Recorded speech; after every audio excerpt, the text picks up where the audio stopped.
Welcome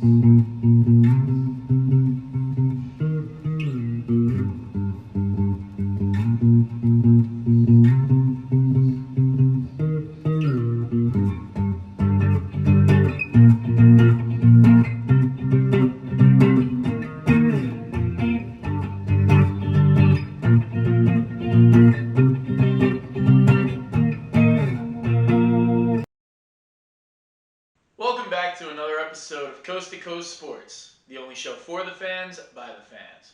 It's Jersey Day here in the studio. Once again, I'm Michael Fiumefreddo. I'm repping my Mavs jersey, Dirk Nowitzki. I just felt like it would be a good time because we're going to start talking about the NBA. You know, NFL season's starting to wrap up. There's still the Super Bowl left, but that's not till next week. We'll talk about that all next week. We'll get to our picks for the awards, which will be held the Saturday night before the game. But we're going to talk about a little NBA, and what better way to start off with just a remembrance to one of the greatest of all time, and that's Kobe Bryant and his daughter Gianna. Now, I just wanted to reiterate what I said on my Instagram, Coast to Coast Sports. That's at C2C Sports MF. I've been promoting it all week. If you haven't followed it, you should. I'm going to post some great content on there, but here's what I posted. 1 year ago today, I was sitting in a conference when the news broke of a helicopter crash in Calabasas, California. The room went into uproar as we found out that the Lakers legend Kobe Bryant and his beloved daughter Gigi were killed in the crash. While Kobe wasn't my favorite player, I grew up watching him play and loved his game. I would yell Kobe when shooting trash into the garbage, and his death hurt just as hard for me as it did the biggest Kobe fans and the biggest Laker fans. A member of the crowd in the conference broke the news to USC Athletic Director Mike Bone, who was the keynote speaker, and he almost broke down into tears hearing about the news. Although heartbreaking, it's moments like these that show why I love being a sports fan. Players around the league came together and mourned. Celtics fans were just as hurt as their rivals. The Staples Center streets were packed with fans honoring a legend. Kobe and Gigi impacted men and women's basketball in ways that would never be felt again, and that they are still missed a year later. And it was just a heartbreaking day. Everyone was speechless. The conference there were about 400 people there, just all heartbroken. Just one of the saddest days in recent history for not only the NBA, but also sports. Well, let's switch gears now to some of the present-day Lakers who are having a great season following their championship win back in October.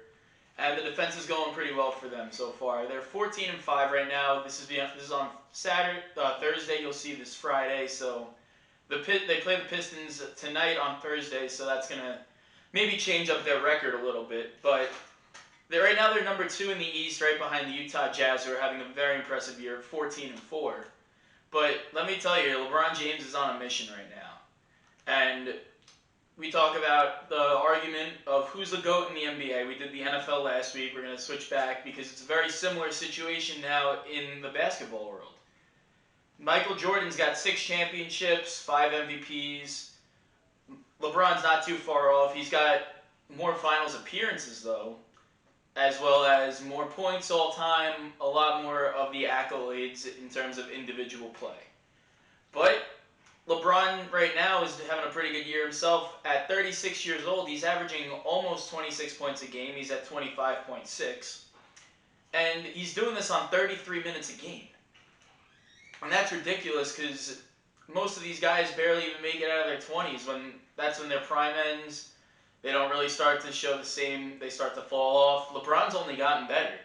And he's improved as a point guard as well, averaging 8 assists per game this year. So the big question on everyone's mind is, what happens if the Lakers win a second consecutive championship? That'll put LeBron at 5. What happens if LeBron wins the MVP? That'll put him at 5, tie him with Jordan. I think, and we talked about this in one of the earlier episodes of Coast to Coast Sports, I think he's got 2 more years left, and he's going to use those 2 years to effectively pass Michael Jordan as the greatest of all time.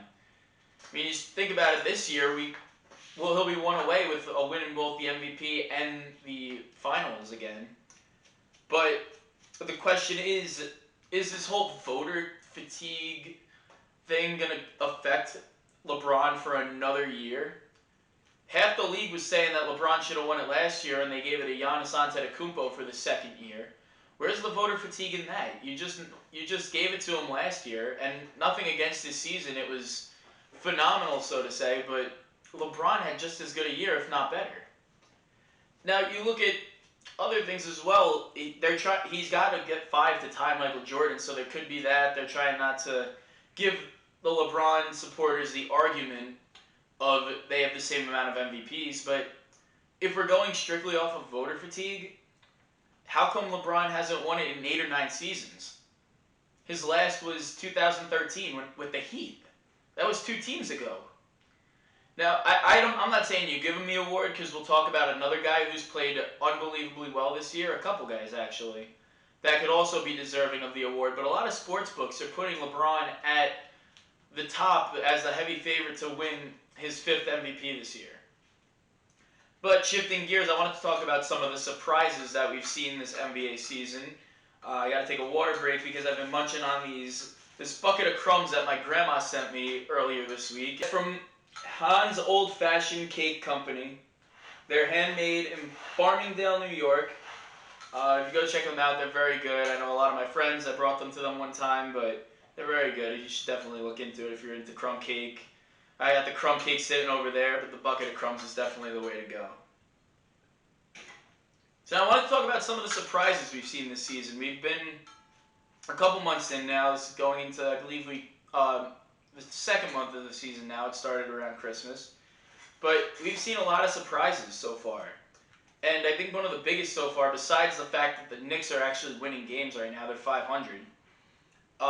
You see teams like the Cavs, who were drafting in the top 5 in the lottery the past couple of years. And they're playing phenomenally. They're 6th in the East right now. They're currently at 500 as well. But Colin Sexton, out of nowhere, has become an all-star. And going back his first couple of years in the league, nobody expected this one to come. They drafted Darius Garland the year after Colin Sexton, another point guard, and those two have created a backfield could be one of the best in the league in a few years to come. But Sexton's definitely the better guard right now in that backfield. He's playing at an all-star level, best on the team. 25 points per game, that's top 20 in the league. He's got a 21.4 efficiency rating. And he right now he's playing like that shooting guard in the number 2 position with Garland at the 1, and he's still getting 4 or 5 assists a game. And just another guy that I think is playing even better has been Joel Embiid. And people are saying that he could potentially win the MVP award this year. And look at his stats right now. 28 points per game, that's top 10 in the league. 11 rebounds, also top 10 in the league. He hasn't been missing games. He's played 15 all year. And Philly right now is number 1 in the Eastern Conference. So if you're going to go with the best player on the best team argument, then you got to give it to Joel Embiid. But we'll see how the rest of the season plays out. It's still very early. We know Joel is a little injury prone and can definitely have an impact on the rest of the season in terms of if he stays healthy, if he has to sit out a few games with a minor injury, or hopefully not, but he could also have a major injury that ends his season or at least keeps him out a month or 2. And speaking of guys that are having phenomenal seasons, so off of injury, Kevin Durant has been stellar this season. I saw this post from Bleacher Report. I'm going to have to pull this up right now, but Kevin Durant, we obviously know, returned from injury this past season. He was out the past 2 years after tearing his Achilles in the finals, but here's the post. Kevin Durant may having the greatest comeback from injury in NBA history. 30.5 points per game, 7.5 rebounds, 5.5 assists, and he's shooting over 50%. And just look at this other one. It's comparing it to his MVP season numbers, where he averaged 32, 7, 5, shooting about the same. So he's another guy that could enter this argument. I mean, we're looking at a very tight race with LeBron, Joel Embiid, Kevin Durant. Maybe you throw Giannis in there again if he picks it up this season, but he's still always around in that argument.